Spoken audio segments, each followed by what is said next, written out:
Hi, everyone. Welcome to the Digital Futures Education Podcast. I'm here with Natalie Piero, who is a English to Spanish translator, a language access expert, and also an educator. I'm Daniel Downs. I'm an educational technology consultant, also a college professor, and also an online course designer. Thank you for joining us, Natalie. Thank you, Dan. Thank you for having me. Pleasure, as always. Thank you.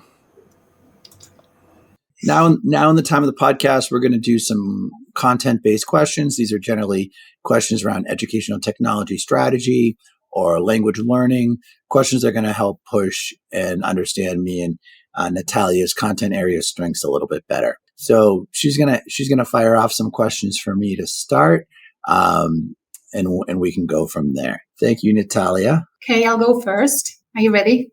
Yep. So what challenges do educators face in keeping up with rapidly evolving technologies? Okay, so what challenges do educators face in keeping up with rapid technology trends? So quite a few. I think the biggest challenge for educators with keeping up with technology is adaptability.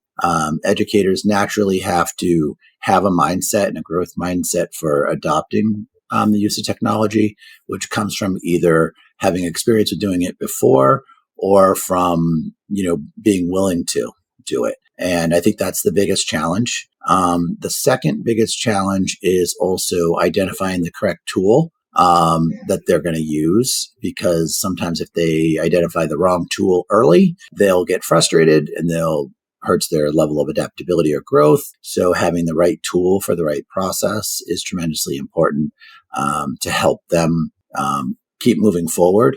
So these ultimately become challenges because of the context in which they're learning. So either they had to adapt before and now they're learning how to do it again, or hopefully they've been shown or supported through professional development, which would be kind of the third thing I would say is high quality professional development helps them with identifying and selecting the appropriate technology. And of course, rapid evolving technology trends are ongoing.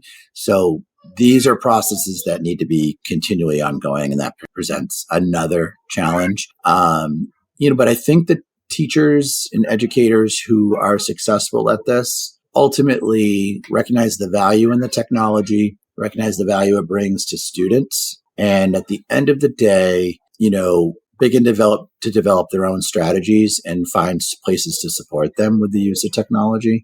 And they also understand it's an essential thing. I think they are resistant to understanding the development over time. That just creates a new challenge. So they definitely need to unbreak their mindsets around technologies going away, that things are going to change, or that sometimes they need to test their own old methods to be sure that technology has not improved what they're currently already doing and maybe a more traditional. But that's a great question. Yeah. And also have someone that can answer their questions. Like maybe that's your role as a digital education or learning director. So like someone you can go to when you have a question. It's really important to have that support person. Yeah. There are people who are, not that tech savvy and that need more, have more and feel comfortable going to them too, like feeling like they understand. Yeah, that makes you a very understanding, empathetic person. Like, so you're not afraid of asking stupid questions. So I can imagine my mom. She retired last year. She would have a million questions. So, but if she feels comfortable asking them because the other person is, understanding. That's how she might have learned or improved. And it also gives me the insight to understand how schools and education environments with the use of technology, how they grow. You need to have those relationships to kind of push the growth too, going forward. Very good. All right. Good. What are the barriers to adopting open educational resources and how they can be overcome? Okay.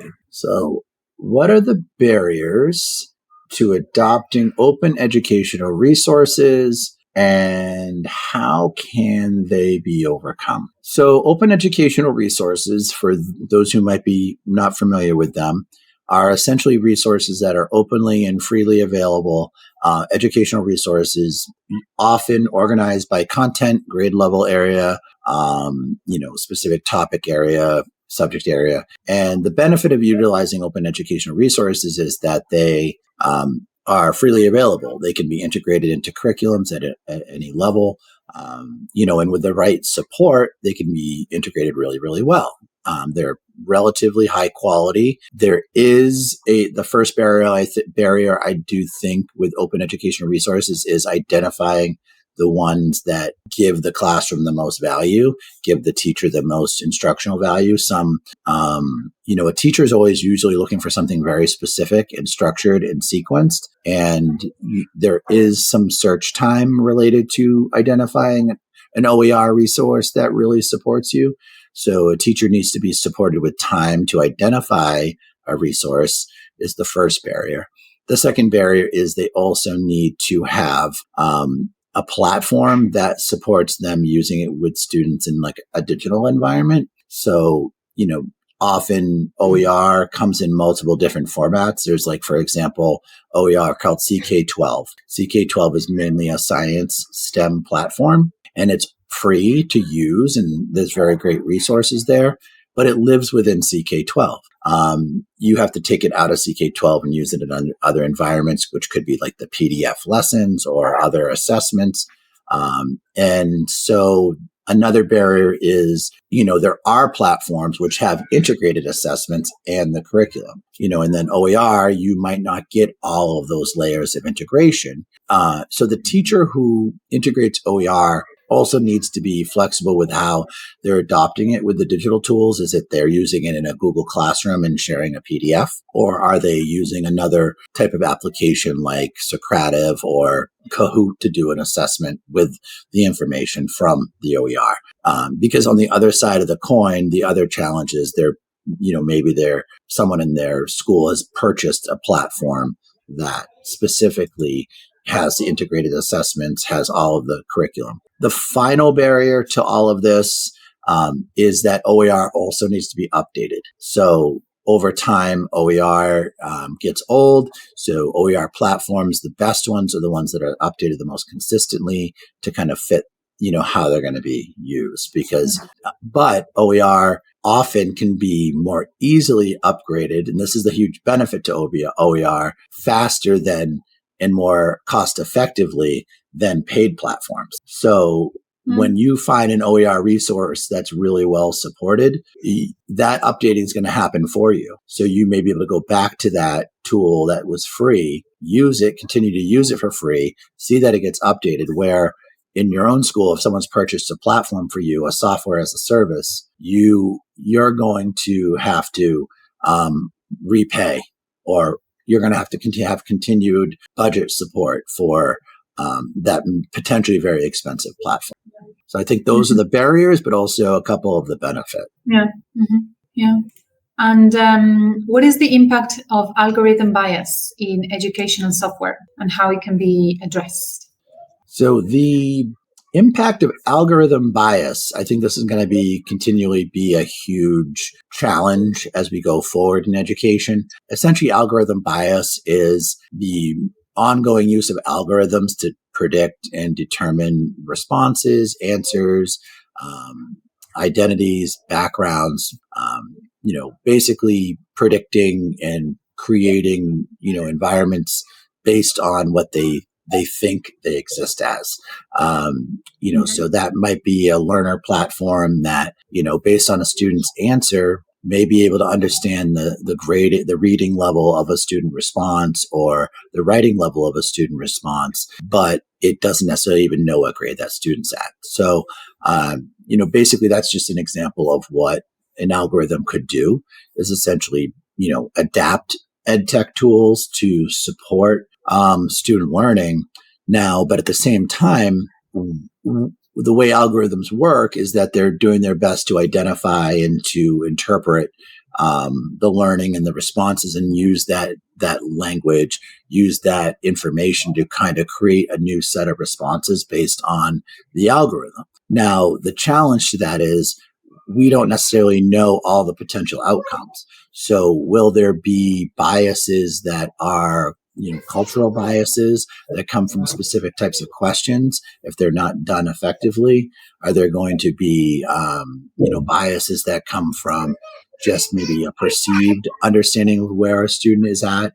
I think there's a long way to go in terms of understanding when we're using really high level algorithms and kind of responses to the human response, how that's going to regenerate content. And I think I think that's why the best way we can address it is just to go slow, take our time, and just be aware that when there's an algorithm impacting a student result or a response, that we understand that it's an algorithm and that we need to be prepared to modify it, and also be prepared that it may be specifically biased, out of our control, and understand that it was not intentional. But we need to work through it the best we can, and also not allow large scale decisions to be made around biased information that comes from an algorithm.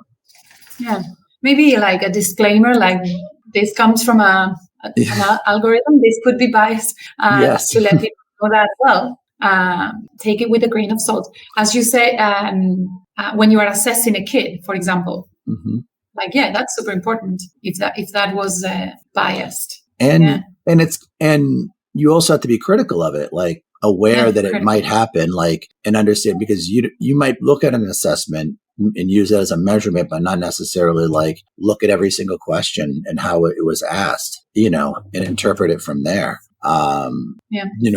So data is going to be dependent on some of these potential biases. So we want to make sure that we're also looking at all the information pretty clearly. No, but great questions. I'm going to put some back onto you now. Let me put some questions on to Natalia. So the very first question: how can EdTech tools support language learning and cultural competence in a globalized world? Good question. I would say one of the difficult part of learning a language sometimes is the pronunciation. So I think tools can work really well with that to correct pronunciation. I know there are tools that correct your pronunciation, not your accent. Again, is not the same, the accent and the pronunciation. The accent, we shouldn't be removing our accent when we are learning a language or learning an accent. We should be learning pronunciation. So I think there are tools that are really good at correct or teaching pronunciation, because that is something really, really difficult. My students tell me, like, that doesn't make sense. Why is that word pronounced like that? Depending on the language that you're learning and your mother tongue, some things that just don't make sense. So EdTech tools can be very helpful there. I've also tested some that you can have conversations, like dialogues, using AI, which is sometimes when students don't have anyone to talk to and they have to wait until the class, that could be a nice way to make them talk, right? Mm-hmm. So you have conversation. You have a conversation with. I was testing one the other day, and it was pretty good. It was fun even. So we were like in a restaurant setting, and we were asking each other questions, and it encourages you to speak, right? Because well, at the beginning you need to let go of that fear of speaking in a second or in a different language. So when you are maybe by yourself, and so you can speak and speak and speak, that could be a really good one. Is called ELSA. Okay. ELSA. It's quite good. It uses AI to generate like a dialogue with the learner, right? And then I think that they can also be really helpful when you are building vocabulary. When to keep track of what you're learning, like the vocabulary or the chunks of language or whatever that you're learning, it's easy to. There are some apps that you can easily build like a word bank, or they create like quizzes, and so they are because for language, repetition is key. So the thing that they remind you to like keep revising. So I think that could be really 3 good uses for EdTech tools in language learning. And those are great examples. Those are very good examples, because you're definitely speaking to specifically the students' desire to practice with like an authentic environment. And these tools facilitate that really, really quickly. So very good. Very good. All right. Let's move on to our next question. So our next question here is, what are the best practices for assessing the impact of EdTech tools on student learning and engagement? What do you do? Yeah, I think we talked about this, the fact that and this is something we mention often, is critical thinking. Not over relying on whatever the tool is giving us, but to be skeptical even, and to ask questions or like why is that a good answer? Why is not a good answer? So to encourage that critical thinking, right? So because at some point with this AI, we are kind of losing our ability to think. We were talking about that the other day, or like doing math or handwriting. So us should be encouraging that critical thinking, like, well, ask yourself, like, why is that wrong? Why is that answer wrong? Tell me an answer. And there could be millions of correct answers. There's not just one answer. I always tell them, like, I mean, they could be wrong. The book could be wrong, or there could be a mistake. So be critical about it. Like, don't trust it because it's in there, or it's in a tool, or just be critical about it. Like, if you have like, I love it when students correct me or correct something that they see maybe I show them something and it's like, Nati, isn't that different? Like, you're right. It was my mistake, or the site is wrong. So they are engaging because they are actually thinking. They're not just consuming things; they are actually thinking. That is what we should be doing with these tools. That's true. Yeah, and you speak to a little bit of the AI there, which I think is really important with that. And just between the last 2 questions, you definitely kind of, between how the tool supports the tool, I mean, how EdTech can support, student learning and practice, but also, being able to still think critically, like you say, it increases the confidence too with the engagement. Because I think, teachers won't use tools that they're not confident in, right? They need to feel comfortable, like they're just not going to, when they evaluate something, they want to evaluate it and understand, oh, how can I take this further? Or if students are starting to find a lot of mistakes in it too, their confidence is super important in their learning. Yeah. So, very good. Very good. So that was our deep dive into some content area questions. I think, thank you, Natalia, for those, great answers. Appreciate that. It's always good to be able to kind of, do a little thought about our content areas and how at the intersection of technology, I think we, definitely are evaluating critically, right? And you have... Yeah, we are in different areas of we teach different things, right? Right, but I think at the end, you have to do this process too. Like, if you're not continually like thinking about how you're utilizing these things, I think it's very, like, I need to hear from you, the perceptions, like, okay, this, because I think sometimes tech people, they can become over fascinated with the technology to the point where they become sometimes immune to like the human response of like whether it's working or not. You know what I mean? So I always, you kind of have to balance your experiences out, and listen to people's opinions too. But that's great feedback. Thank you. I'm just going to set that as a sec. Well, thank you very much for joining me again, Natalia. I appreciate all your input and your insight into all of our topics today. Thank you, Dan. It's always fun when we talk. Always end up chatting up and having a lot of fun, right? Very much so. Thank you very much. Thank you for having me again. No problem.